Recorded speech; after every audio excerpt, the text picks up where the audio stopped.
ಮೇ ತಿಂಗಳಲ್ಲಿ 6 ಪ್ರಮುಖ ರಾಜಯೋಗಗಳು. ಕುಂಭ ರಾಶಿಯವರಿಗೆ ಫಲಾಫಲ ಹೇಗಿದೆ? ವೀಕ್ಷಕರೆಲ್ಲರಿಗೂ ವಿಶೇಷ ಕಾರ್ಯಕ್ರಮಕ್ಕೆ ಸ್ವಾಗತ. ಸ್ನೇಹಿತರೆ, ವೈದಿಕ ಪಂಚಾಂಗದ ಪ್ರಕಾರ ಮೇ ತಿಂಗಳು ಜ್ಯೋತಿಷ್ಯದ ದೃಷ್ಟಿಯಿಂದ ಅತ್ಯಂತ ಮಹತ್ವಪೂರ್ಣವಾಗಿದೆ.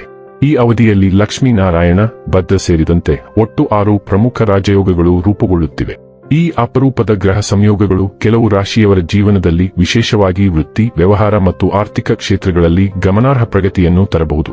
ಹೀಗಾಗಿ ಈ ಶಕ್ತಿಶಾಲಿ ರಾಜಯೋಗಗಳು ನಿಮ್ಮ ರಾಶಿಯ ಮೇಲೆ ಯಾವ ರೀತಿಯ ಪರಿಣಾಮ ಬೀರುತ್ತವೆ, ಯಾವ ಕ್ಷೇತ್ರಗಳಲ್ಲಿ ನೀವು ಹೆಚ್ಚು ಲಾಭ ಪಡೆಯಬಹುದು ಮತ್ತು ಯಾವ ವಿಷಯಗಳಲ್ಲಿ ಎಚ್ಚರಿಕೆ ವಹಿಸಬೇಕು, ಈ ರಾಜಯೋಗಗಳ ಪರಿಣಾಮವನ್ನು ವಿವರವಾಗಿ ನೋಡೋಣ. ವೈದಿಕ ಜ್ಯೋತಿಷ್ಯದ ಪ್ರಕಾರ ಮೇ ತಿಂಗಳು ಗ್ರಹಗಳ ಜೋಡಣೆ ಮತ್ತು ನಕ್ಷತ್ರಪುಂಜಗಳ ವಿಷಯದಲ್ಲಿ ಅತ್ಯಂತ ಮಹತ್ವದ್ದಾಗಿದೆ. ಏಕೆಂದರೆ ಈ ಅವಧಿಯಲ್ಲಿ 6 ಪ್ರಮುಖ ರಾಜಯೋಗಗಳು ರೂಪುಗೊಳ್ಳಲಿವೆ. ಹೆಚ್ಚುವರಿಯಾಗಿ ಹಲವಾರು ಗ್ರಹಗಳು ತಮ್ಮ ರಾಶಿಚಕ್ರ ಚಿಹ್ನೆಗಳನ್ನು ಬದಲಾಯಿಸಲು ಸಿದ್ಧವಾಗಿವೆ. ಪಂಚಾಂಗದ ಪ್ರಕಾರ ಮೇ 11ರಂದು ಗ್ರಹಗಳ ಅಧಿಪತಿ ಮಂಗಳ ತನ್ನದೇ ಆದ ರಾಶಿಯಾದ ಮೇಷ ರಾಶಿಯನ್ನು ಪ್ರವೇಶಿಸುತ್ತದೆ ಮತ್ತು ಆ ಮೂಲಕ ರುಚಕ ರಾಜಯೋಗವನ್ನು ರೂಪಿಸುತ್ತದೆ. ಇದಲ್ಲದೆ ತಿಂಗಳ ಆರಂಭದಲ್ಲಿ ಸೂರ್ಯ ಮತ್ತು ಬುಧನ ಸಂಯೋಗವು ಬುಧಾದಿತ್ಯ ರಾಜಯೋಗವನ್ನು ಸೃಷ್ಟಿಸುತ್ತದೆ. ಚಂದ್ರ ಮತ್ತು ಗುರುಗಳ ಒಕ್ಕೂಟವು ಗಜಕೇಸರಿ ರಾಜಯೋಗಕ್ಕೆ ಕಾರಣವಾಗುತ್ತದೆ. ಇದಲ್ಲದೆ ಮೇ 14ರ ಹೊತ್ತಿಗೆ ಶುಕ್ರನು ತನ್ನದೇ ಆದ ರಾಶಿಯಾದ ವೃಷಭ ರಾಶಿಯ ಮೂಲಕ ಸಾಗುತ್ತಾನೆ. ಇದರಿಂದಾಗಿ ಮಾಲವ್ಯ ರಾಜಯೋಗ ರೂಪುಗೊಳ್ಳುತ್ತದೆ. ತರುವಾಯ ಮೇ 29ರಂದು ಬುಧನು ತನ್ನದೇ ಆದ ರಾಶಿಯನ್ನು ಪ್ರವೇಶಿಸಿ ಭದ್ರ ರಾಜಯೋಗವನ್ನು ರೂಪಿಸುತ್ತಾನೆ. ಇದಲ್ಲದೆ ಶುಕ್ರ ಮತ್ತು ಬುಧದ ಸಂಯೋಜನೆಯು ಲಕ್ಷ್ಮೀ ನಾರಾಯಣ ರಾಜಯೋಗದ ರಚನೆಗೆ ಕಾರಣವಾಗುತ್ತದೆ. ಇದರ ಪರಿಣಾಮಗಳು ಎಲ್ಲ ರಾಶಿಗಳ ಮೇಲೆ ಬೀರುತ್ತದೆ. ಹಾಗಾದರೆ ಎಂದಿನಂತೆ ನಮ್ಮ ವಿನಂತಿ ಎಂದರೆ, ನೀವಿನ್ನೂ ನಮ್ಮ ಚಾನೆಲ್ ಅನ್ನ ಸಬ್ಸ್ಕ್ರೈಬ್ ಮಾಡಿಲ್ಲವೆಂದರೆ ದಯವಿಟ್ಟು ಈಗಲೇ ನಮ್ಮ ಚಾನೆಲ್ ಅನ್ನ ಸಬ್ಸ್ಕ್ರೈಬ್ ಮಾಡಿ.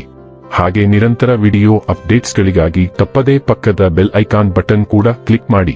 ಸ್ನೇಹಿತರೆ, ಕುಂಭ ರಾಶಿಯವರಿಗೆ ಈ ಅವಧಿಯಲ್ಲಿ 5ನೇ ಮನೆಯಲ್ಲಿ ರೂಪುಗೊಳ್ಳುತ್ತಿರುವ ಲಕ್ಷ್ಮೀ ನಾರಾಯಣ ಮತ್ತು ಭದ್ರ ಯೋಗಗಳು ಅತ್ಯಂತ ಶುಭಕರವಾಗಿದ್ದು, ನಿಮ್ಮ ಜೀವನದಲ್ಲಿ ಸಕಾರಾತ್ಮಕ ಬದಲಾವಣೆಗಳನ್ನು ತರಲಿವೆ. ವಿಶೇಷವಾಗಿ ಸೃಜನಾತ್ಮಕ ಕ್ಷೇತ್ರಗಳಲ್ಲಿ ನಿಮ್ಮ ಸಾಮರ್ಥ್ಯಗಳು ಹೆಚ್ಚು ಬೆಳಗುತ್ತವೆ. ಕಲಾತ್ಮಕ ಕೆಲಸಗಳು, ಬರವಣಿಗೆ, ವಿನ್ಯಾಸ ಅಥವಾ ಇತರ ಕ್ರಿಯೇಟಿವ್ ಕ್ಷೇತ್ರಗಳಲ್ಲಿ ನೀವು ಉತ್ತಮ ಸಾಧನೆ ಮಾಡಬಹುದು. ನೀವು ಇಡುವ ಪ್ರಯತ್ನಗಳಿಗೆ ಸೂಕ್ತವಾದ ಪ್ರತಿಫಲ ದೊರೆಯುವ ಸಾಧ್ಯತೆ ಹೆಚ್ಚಾಗಿದೆ. ಈ ಸಮಯದಲ್ಲಿ ನಿಮ್ಮ ಚಿಂತನೆ ಶಕ್ತಿ ಮತ್ತು ಕಲ್ಪನೆ ಸಾಮರ್ಥ್ಯ ಹೆಚ್ಚಾಗುತ್ತದೆ. ಹೊಸ ಆಲೋಚನೆಗಳು ನಿಮ್ಮ ಮನಸ್ಸಿನಲ್ಲಿ ಮೂಡಿ ಬರುತ್ತವೆ ಮತ್ತು ಅವುಗಳನ್ನು ಕಾರ್ಯರೂಪಕ್ಕೆ ತರಲು ನಿಮಗೆ ಉತ್ತಮ ಅವಕಾಶಗಳು ದೊರೆಯುತ್ತವೆ. ವಿದ್ಯಾರ್ಥಿಗಳಿಗೆ ಮತ್ತು ಸ್ಪರ್ಧಾತ್ಮಕ ಪರೀಕ್ಷೆಗಳಿಗಾಗಿ ತಯಾರಿ ಮಾಡುತ್ತಿರುವವರಿಗೆ ಇದು ಉತ್ತಮ ಸಮಯವಾಗಿದ್ದು, ಗಮನ ಮತ್ತು ಏಕಾಗ್ರತೆ ಹೆಚ್ಚಾಗುತ್ತದೆ. ವೀಕ್ಷಕರೇ, ಇದಾಗಿತ್ತು ಕುಂಭ ರಾಶಿಯ ಜಾತಕದವರ 6 ಪ್ರಮುಖ ರಾಜಯೋಗಗಳ ಫಲದ ಮಾಹಿತಿ. ಇಷ್ಟವಾದರೆ ವಿಡಿಯೋವನ್ನು ಲೈಕ್ ಮತ್ತು ಶೇರ್ ಮಾಡಿ. ಜೈ ಶ್ರೀರಾಮ್. ಕಾಮೆಂಟ್ ಬಾಕ್ಸ್ನಲ್ಲಿ ಬರೆಯಿರಿ. ಹಾಗೆ ಚಾನೆಲ್ ಸಬ್ಸ್ಕ್ರೈಬ್ ಮಾಡುವುದರ ಜೊತೆಗೆ ನಿರಂತರ ವಿಡಿಯೋ ಅಪ್ಡೇಟ್ಸ್ಗಳಿಗಾಗಿ ಪಕ್ಕದ ಬೆಲ್ ಐಕಾನ್ ಕ್ಲಿಕ್ ಮಾಡಿ.